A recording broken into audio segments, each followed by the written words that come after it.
ಭ್ರಷ್ಟಾಚಾರದ ಸಂಪುಟ ಇದು, ಭ್ರಷ್ಟಾಚಾರಿಗಳ ಸಂಪುಟ, ಪೇಮೆಂಟ್ ಸೀಟ್ಗಳ ಸಂಪುಟ ಇದು.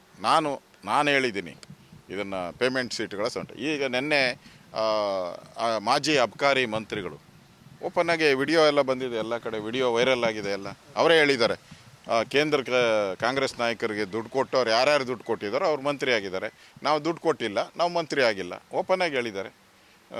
ಡಾಕ್ಟರ್ ಸುಧಾಕರ್ ಹಿಂದೆ ಮಂತ್ರಿ ಆಗಿದ್ದರು, ಎಜುಕೇಷನ್ ಮಿನಿಸ್ಟರ್ ಆಗಿದ್ದರು, ಹೈಯರ್ ಎಜುಕೇಷನ್, MC ಸುಧಾಕರ್ ಅವರು ಹೇಳಿದ್ದಾರೆ ಯಾರ್ಯಾರು ಹಣ ಕೊಟ್ಟಿದ್ದಾರೋ ಅವ್ರು ಆಗಿದ್ದಾರೆ. ನಮ್ಮ ಸಿದ್ದರಾಮಯ್ಯನ ಗ್ರೂಪ್ ಎಲ್ಲ ಸರ್ವನಾಶ ಮಾಡಿಬಿಟ್ಟಿದ್ದಾರೆ, ಸಿದ್ದರಾಮಯ್ಯನವ್ರ ಜೊತೆ ಯಾರ್ಯಾರಿದ್ದರೋ ಅವ್ರಿಗೆಲ್ಲರೂ ಕೂಡ ನಾಮ ಹಾಕಿದ್ದಾರೆ ಅಂತ ಅವರು ಹೇಳಿದ್ದಾರೆ. ವ್ಯಾಲ್ಯೂ ಕಟ್ಟಿ ಮಂತ್ರಿಯನ್ನು ಫಿಕ್ಸ್ ಮಾಡಿದ್ದಾರೆ. ಇದನ್ನೆಲ್ಲರೂ ಹೇಳ್ತಾ ಇದ್ದಾರಲ್ಲ, ನಾನು ಯಾರೇ ಕಾಂಗ್ರೆಸ್ MLAಗಳನ್ನ ಕೇಳಿ ಅವರೆಲ್ಲ ಹೇಳ್ತಾ ಇದ್ದಾರೆ, ಕಾರ್ಯಕರ್ತರು ಹೇಳ್ತಾ ಇದ್ದಾರೆ.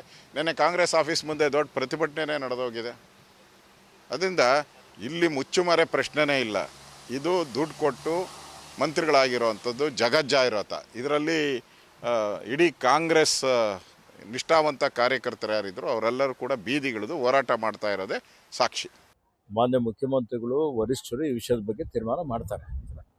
ಅಶೋಕ್ ಅವರು ಪೇಮೆಂಟ್ ಕೊಟ್ಟು ಅದಕ್ಕೆ ಖಾತೆ ಹಂಚಿಕಾಗತ್ತಲ್ಲ, 2 ಸಾರಿ ಅವರಿಗೆಲ್ಲ ರೂಢಿ ಇದೆಯಲ್ಲ.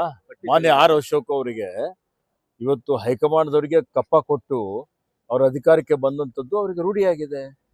ಈಗ ಅವರೇ ಪ್ರತಿಪಕ್ಷ ನಾಯಕರಾಗಿದ್ದಾರೆ. ಹೆಂಗಾದ್ರು ಮತ್ತೆ ಅವರು ನಮ್ಮ ಮೇಲೆ ಆರೋಪ ಮಾಡೋಕ್ಕಿಂತ ಮೊದಲು ಅವ್ರ ಆತ್ಮಾವಲೋಕನ ಮಾಡಿಕೊಳ್ಳಬೇಕಲ್ಲ.